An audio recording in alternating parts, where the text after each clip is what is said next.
Ahí está, ahora sí. Ahí va. Bien. Bueno, gracias.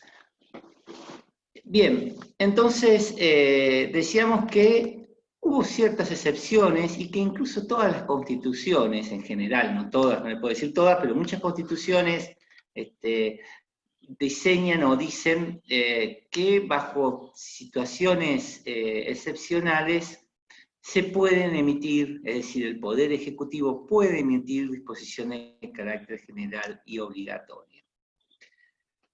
Claro, como todo antídoto, como toda excepción, es muy específica. ¿Qué es lo que sucedió? Bien, desde 1983, es decir, luego de la dictadura militar y el gobierno de Alfonsín, empezamos a transitar emergencias que por lo general son del tipo económico y financiero, pero que en definitiva producen crisis, intentos de golpe militares, cambios de gobierno, renuncias anticipadas, es decir, unas circunstancias que habilitan de algún modo a que no se puedan esperar los trámites del Congreso, que se tengan que resolver legislativamente en sentido material, ¿no? Que se tengan que realizar disposiciones de carácter general y obligatorio de manera material, es decir, van a valer como una ley, pero no son leyes, porque reitero, esto ya lo sabemos de la secundaria, ¿no es cierto? Las leyes solamente las puede hacer el Congreso, el mecanismo de sanción y promoción de las leyes. Sin embargo, bueno, bajo estas especiales circunstancias empezaron o se realizaron estos reglamentos o decretos de emergencia. Para poder entender por qué aparecieron en el 99 inciso 3, por qué aparecieron estas facultades, este ensanchamiento de facultades legislativas del Poder Ejecutivo, que en definitiva, y adelantando ya alguna conclusión, lo que hacen este combo, digamos, de decretos autónomos, reglamentarios, delegados y decretos de necesidad y urgencia, lo que hace es ampliar las facultades legislativas del Poder Ejecutivo y por lo tanto, lejos la reforma de 1994 de atenuar el hiperpresidencialismo que tanto se habló, en realidad lo que se hizo fue incrementar ese hiperpresidencialismo porque se le da carta de nacimiento a estas disposiciones que en principio, si no estuvieran en la Constitución, diríamos que serían inconstitucionales. ¿Cuál es el origen de esto? Bien.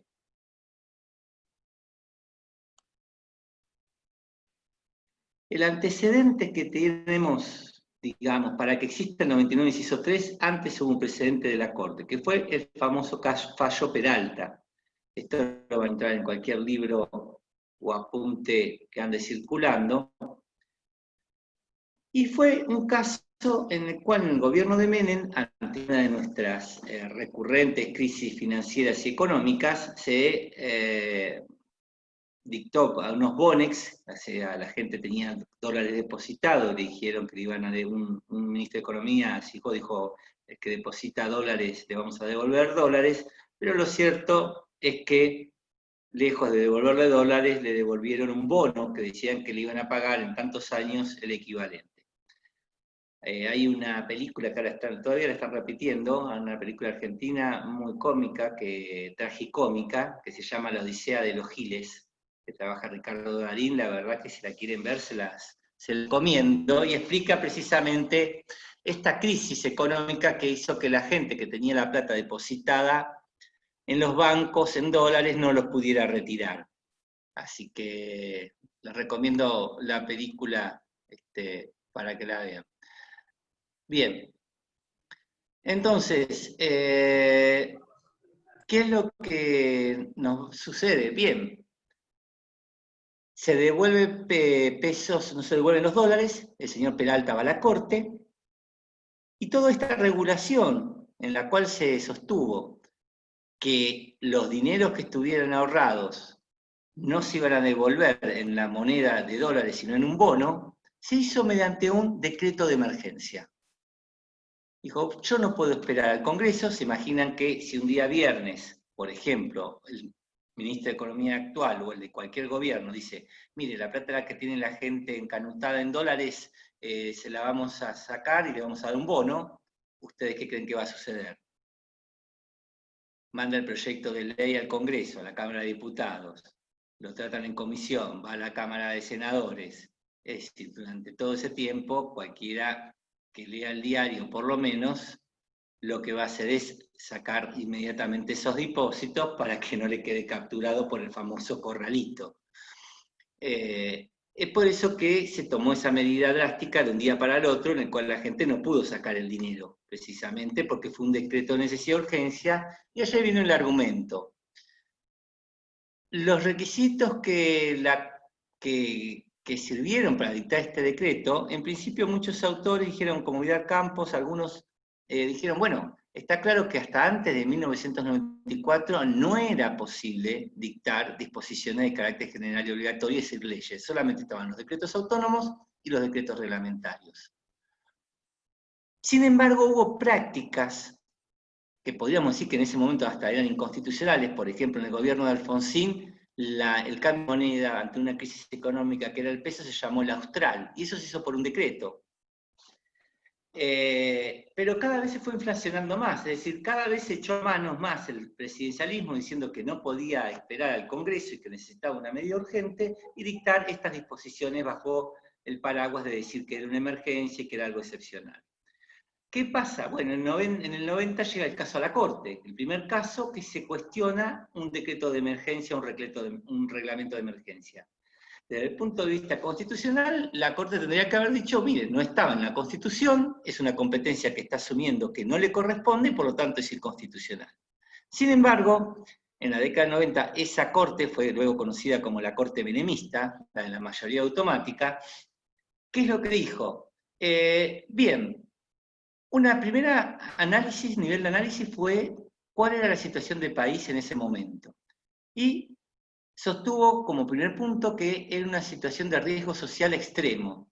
Lo equiparaba a un estado de necesidad del propio Estado. Es decir, si no se toma una medida tan urgente y determinante, la propia subsistencia del Estado argentino está en peligro. No una institución, no un segmento del Estado o de un privado, sino el propio Estado está en un estado de necesidad.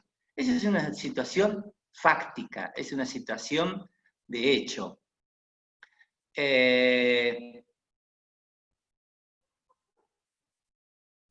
Bien, estoy tratando de mirar el chat, lo voy a mirar al final porque si no me distraigo. Salvo, si no me sacan el muteo y me preguntan. Bien, esta era la situación, una situación fáctica, de hecho. Es decir, uno dice, está tan en grave riesgo nuestro país que lo único que puedo hacer es dictar un decreto de necesidad de urgencia porque si no todo estalla en mil pedazos. Esa es la primera pregunta que hay que hacerse. Es una situación, reitero, de hecho, fáctica. Luego, el segundo análisis, ¿es razonable esta medida que está tomando el presidente o la presidenta, el Poder Ejecutivo, para solucionar esta grave circunstancia que está acaeciendo en el país? Y para ver la razonabilidad, lo debemos a su vez subdividir qué es razonable o no, de acuerdo a qué. Relación de los medios elegidos y los fines. Por ejemplo, en ese momento, a los jubilados se les descontaba el dinero. Decía, ¿es ese medio elegido descontarle el dinero a los jubilados o no actualizarle los salarios a los estatales el medio para solucionar una grave crisis económica? ¿Son los jubilados los que deben recaer el esfuerzo de un problema que no crearon y que por otra parte son los grupos vulnerables, uno de los grupos vulnerables de la sociedad? ¿Esta medida es proporcional? Es decir, dentro de la razonabilidad, el medio elegido, y es proporcional, supóngase que la relación del medio elegido sea, no sé, un impuesto a los más ricos. Bueno, puede ser cuestionable o no, ¿es proporcional que lo paguen los que más tienen o los que menos tienen? ¿O es rico aquel que gana más de 50.000 pesos? ¿Y cuánto tiempo? ¿Cuánta vigencia hay de ella? Porque está claro, si estamos en una situación de emergencia, es que la ambulancia nos lleva rápido a la guardia. Ahora, lo que no puede hacer, bajo el pretexto de la emergencia, es que esa emergencia sea infinita. es decir, que se mantenga el estado de emergencia durante un tiempo más que considerable. Porque, como siempre explico, uno, si estamos hablando de una situación fáctica, de un estado de necesidad en el cual el propio Estado está en peligro de vida, digamos que uno se está muriendo.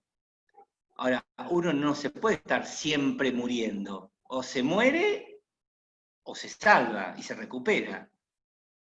Entonces, la vigencia del tiempo de ella a veces nos lleva a decir si se usa la emergencia como un pretexto para legislar. No puede haber una emergencia infinita.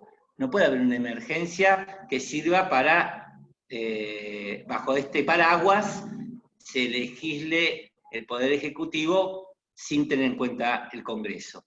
Y acá aparece la tercera nivel de análisis que hace la Corte en Peralta: inexistencia de otros medios alternativos para lograr sus fines. Es decir, esta es la única medida, no hay otro medio alternativo. Este medio alternativo lo podemos entender: yo no puedo esperar los trámites ordinarios y normales del Congreso, que ingrese el proyecto por la Cámara de Origen, luego que esté por la Cámara de Revisora, los ambos dictámenes de comisión, luego que vuelva. Es decir, no puedo esperar esto. Pero tampoco hay otro medio para solucionar este grave problema fáctico que es la situación de riesgo social y extremo. Y la tercera baremo, que allí lo encuentran, ¿no?, es la convalidación del Congreso. ¿Por qué? Y es lógico. Si es una función, la única competencia, podemos decir, reservada casi, o exclusiva que tiene un Congreso es dictar leyes, está claro que el Poder Ejecutivo está tomando prestado una competencia que no le es propia y que es excepcional. Y por lo tanto, como no le es propia y es utilizada excepcional, debe ser controlada por aquel órgano que tiene la competencia constitucional para realizarlo, ergo el Congreso de la Nación. Esto fue el esquema que sirvió el caso Peralta para que luego, en la reforma de 1994, aparecieran los decretos de necesidad de urgencia. Sobre Peralta, algunos decían, bueno, lo que está haciendo en definitiva la Corte es reconocer una costumbre inconstitucional de los poderes ejecutivos a lo largo del tiempo. Otros decían, lo que tendría que haber hecho la Corte es decir que no era una competencia que estaba en la Constitución, solamente estaba el 99, inciso 1 y el 2, pero el 3 no estaba, y por lo tanto era inconstitucional. Vidal Campo decía, lo que está haciendo la Corte es reconocer una práctica, y la está, de última, reglamentando, incorporándola en la Constitución y fijándole unos límites, que luego vamos a ver qué es lo que pasa con esos límites. Pero esto nos va a servir para poder entender la redacción del 99, inciso tercero. Si no sabemos qué pasó en Peralta, nos vamos a creer que se le ocurrieron a los convencionales constituyentes del 94, así porque sí. Y no, en realidad lo que se estaba asegurando la reforma del 94, a partir del fallo Peralta del 90, era que la Corte luego no pudiera decir que era una competencia inconstitucional, porque dijo que eran constitucionales los decretos o reglamentos de emergencia, aun cuando no estaban expresamente contenidos en el texto constitucional. Es decir, que tenía una suerte de antecedente o paraguas protector que impedía que esa parte de la reforma pudiera ser cuestionada. ¿Se entiende hasta acá? Alguien que respire, que tome el mate, que golpee con la cucharita el café o lo que estén tomando. Seguimos entonces.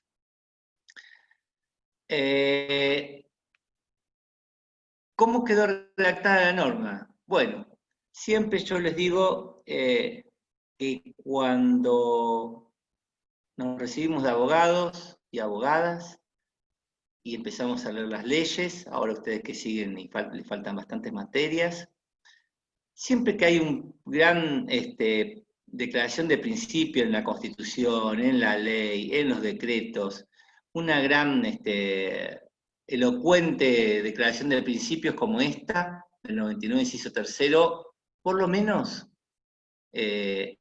sospechemos.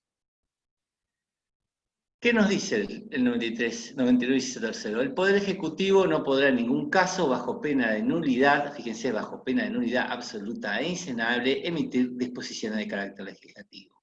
Es decir, en castellano, y para que todos y todas lo entendamos, lo que no puede hacer es leyes. Cualquier pregunta que le hacemos a cualquier chico que está en la secundaria, nos va a decir claramente, o es obvio que esto va a ser así.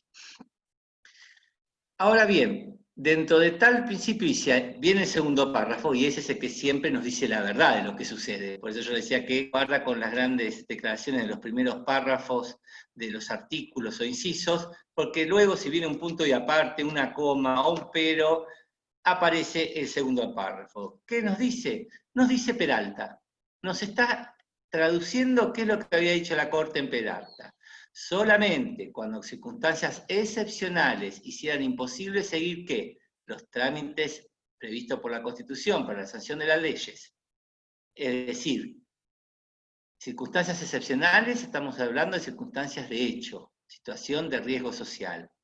Trámites ordinarios, es decir, yo no puedo esperar a que el Congreso, aunque yo le envíe el proyecto de ley, sancione la ley porque ya la medida no iba a tener efecto. Es decir, voy a quedarme con la plata del corralito, si le aviso a todo el mundo, el día lunes la saca del corralito y cuando salga la ley no va a haber ni un dólar en ningún banco del país, por ejemplo. Pero ¿qué nos pone el límite para evitar cierta propensión ya a lo que sería casi una monarquía? Que no puede hacerse materias prohibidas. Materia penal, ustedes saben que por el calor de las circunstancias, puede decir pena de muerte para uno, pena de muerte para otra, etcétera, etcétera, con lo cual puede llevar a que por medias circunstancias electoralistas o circunstancias de opinión pública se modifiquen las penas y los delitos, ¿no? Y se incorporen delitos sin el consenso y el tratamiento del Congreso de la Nación. Es decir, materia penal, que no se puede tampoco, tributaria, poner más impuestos por un decreto de necesidad de urgencia, es del Congreso, nos afecta a todos y a todas. Electoral, o régimen de los partidos políticos, ¿por qué? Y porque tiene que ver con el sistema democrático. Si va a depender de un decreto de necesidad de urgencia, puede haber un decreto de necesidad de urgencia para llamar elecciones, para no llamar elecciones, para adelantar elecciones, para suprimir elecciones, para crear un solo partido político, para poner trabas a los partidos políticos. Es decir, esto afecta claramente la electoral y el régimen de los partidos políticos al sistema democrático. Fíjense que esto que hablábamos también de la primera parte, de la democracia en sentido formal y de la democracia en sentido material, las elecciones del pasado domingo en Estados Unidos, hasta del martes, perdón, y hasta estos días que están pasando, todavía están en duda si el que es el presidente Trump dice que hicieron trampa. Es decir, que fíjense que el país, una de la democracia con una del voto popular, está hoy las democracias están seriamente complicadas, porque ya no solamente se está cuestionando la democracia en sentido formal, sino que también afecta a la democracia en sentido sustancial. Es decir, qué está pasando con la democracia, qué respuesta se está dando y qué es lo que está sucediendo en esas profundidades. Bien,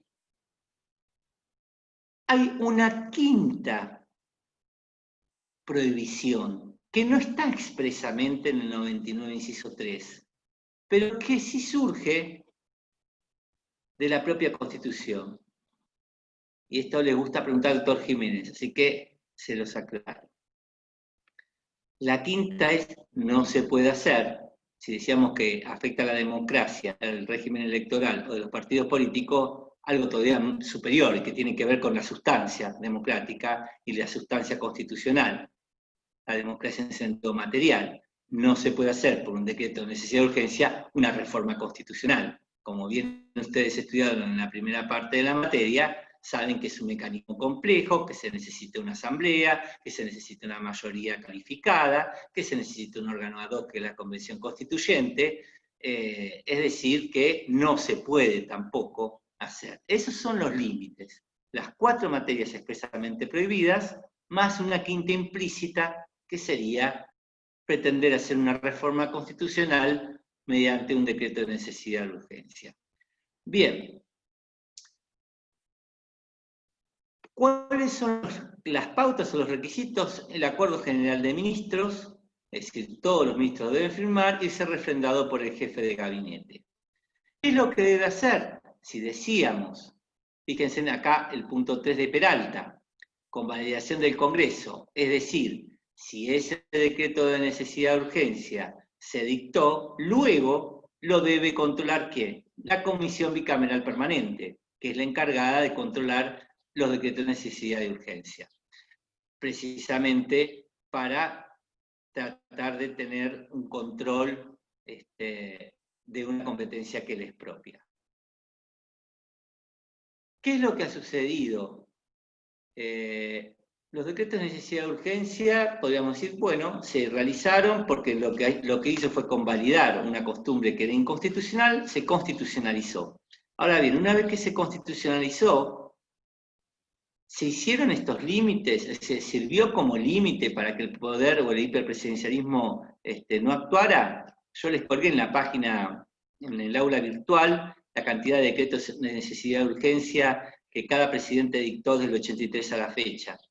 Y como van a ver de ese gráfico, está claro lo que decíamos hace un ratito, es decir, uno no se puede estar siempre muriendo, uno no puede siempre echar mano a la decreto de necesidad de urgencia, porque en vez de ser un remedio excepcional, pasa a ser un remedio alternativo, un atajo. Utilizo un decreto de necesidad de urgencia porque no tengo ganas de esperar los trámites del Congreso y andar peleándome en el Congreso y haciendo los acuerdos políticos necesarios para que determinada ley salga en el sentido que la necesite el Poder Ejecutivo de turno.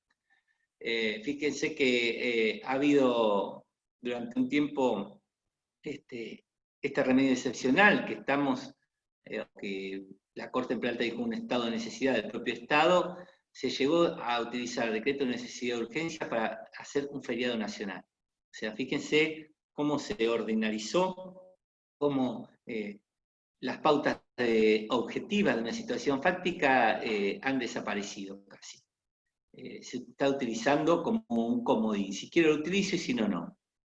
E incluso ha habido algunas también perversiones de algunos gobiernos que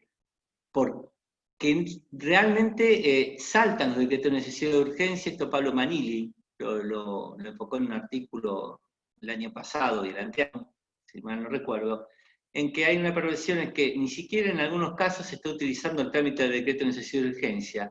Lo utilizo como un simple decreto, pero resulta que estoy legislando. Y entonces ya no solamente no necesito, me salteo el Congreso, sino me salteo el trámite de la Comisión Bicameral Permanente.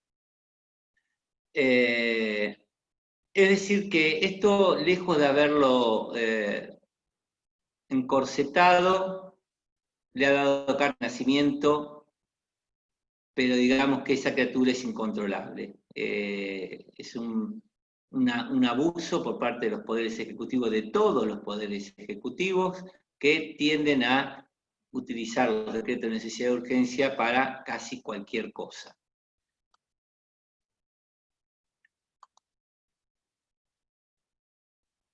Como si esto no fuera poco, es decir, a la constitucionalización de los decretos de necesidad de urgencia, es decir, una facultad que toma el Poder Ejecutivo y que no le es propia, viene la otra cara de la misma moneda. Y esto ya nos marca realmente un exorbitante ampliación de la facultad legislativa del Poder Ejecutivo. La delegación legislativa, es decir, como si esto fuera poco, encima el Poder Ejecutivo le dice, el Congreso le dice al Poder Ejecutivo, bueno, en materias de administración o de emergencia pública, ustedes piensen, administración o emergencia pública es casi un cajón sin fondo, ¿no? Puede entrar cualquier cosa, casi cualquier cosa. Por el plazo fijado por su ejercicio y dentro de las bases de la delegación, el Congreso le puede delegar al Poder Ejecutivo facultades legislativas. Es decir, las que toma el Poder Ejecutivo y encima, en la reforma del 94, el propio Congreso parece que no puede, no quiere, y es bueno, y le da facultades de hacer las leyes expresas, dentro, por supuesto, del marco de esa delegación legislativa. Así que tenemos un mix completo. Utilizo delegación legislativa, el Congreso le da al Poder Ejecutivo, y cuando no lo da, el Poder Ejecutivo toma decretos de necesidad de urgencia. A su vez, ha habido algún tipo de perversión o desviación, es que se hayan hecho decretos de necesidad y urgencia sobre leyes de delegación legislativa, por ejemplo, las leyes de emergencia públicas. Durante muchos años nosotros estábamos siempre en emergencia, y esto servía ¿para qué? Para que el Poder Ejecutivo pudiera manejar el presupuesto por fuera del presupuesto que el Congreso debe aprobar. Esto, como podrán observar, nos produce serios problemas. La primera, otra cuestión que se había planteado es, bueno, hasta que la Comisión Bicameral Permanente del 99.3, aquí, el jefe de gabinete deberá someter la medida a la Comisión Bicameral Permanente. En el 94 no se había creado, tardó más de 10 años en crearse esta ley. Entonces muchos decían, bueno, como es una comisión que controla los decretos de necesidad de urgencia, hasta que el Congreso no sancione esta ley, no puede haber decreto de necesidad de urgencia. Obviamente, ¿qué es lo que sucedió? Se siguieron dictando decretos de necesidad de urgencia. E incluso, en esa corte menemista hubo un caso que llamó Rodríguez, dicho el diputado Rodríguez, respecto a la privatización de los aeropuertos en la época de Menem. Y entonces, ahí fue cuando la corte, en un fallo que sumamente reprochable, dice, bueno, como no está en la Comisión Bicameral Permanente, igual vale. Es decir, como no hay control, yo tampoco lo ejerzo. Luego, en casos como Berrochi y Videoclub Dreams, la Corte dijo, no, como no está la Comisión Bicameral Permanente para que lo controle, el Poder Judicial tiene la obligación de controlarlo. Pero bueno, estas fueron las idas y vueltas de nuestra Corte respecto a los decretos de necesidad de urgencia. La Comisión Bicameral Permanente es la encargada entonces de controlar estas facultades legislativas, sentido material, no formal, de los decretos delegados, de los decretos de necesidad de urgencia y también, que apareció en la reforma del 24, la promulgación parcial de las leyes. Ustedes saben que estaba el veto total de parcial y también la promulgación, que no estaba y que es posible que ahora la promulgue parcialmente el Poder Ejecutivo sin que altere el espíritu de la norma que debe promulgar. En definitiva, aumento de facultades legislativas del Poder Ejecutivo, falta de control del Congreso, déficit de esta ley Comisión Bicameral Permanente. Está la ley, pero lo que quiero decirles es con que es más fácil hacer una ley, es más difícil, perdón, sancionar una ley del Congreso que el funcionamiento de la ley 26.122, porque basta con que una de las comisiones del Senado de Diputados la apruebe para que tenga vigencia el decreto de necesidad de urgencia. Abuso del Poder Ejecutivo en facultades excepcionales, como van a ver en el gráfico que está, a ver si ahora lo veo, me fijo si lo tengo abierto y se los muestro. Delegación del Congreso y pruebas indefinidas de esa delegación, es decir, el Congreso le delega por emergencia pública determinadas materias, por ejemplo, ahora de sanidad, del Ministerio de Salud. Bien, ¿cuánto tiempo hay? Supongamos que la pandemia espero que termine pronto, pero sigue estando esa ley aún aunque se haya terminado la pandemia. No puede haber una emergencia infinita. No puede haber una emergencia infinita. Consecuencia, esto no disminuyó el hiperpresidencialismo, sino que lo aumentó. El jefe de gabinete, ya lo hablamos también, no es una figura que haya disminuido el hiperpresidencialismo, sino que depende siempre, como cualquier otro ministro, del presidente o presidenta de la nación. Bueno, esperen que dejo de compartir pantalla.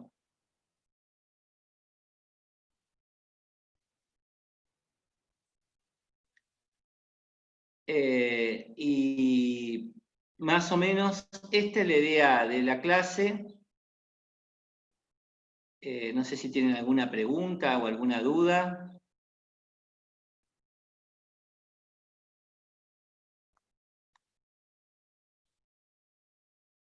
Quiero ver si encuentro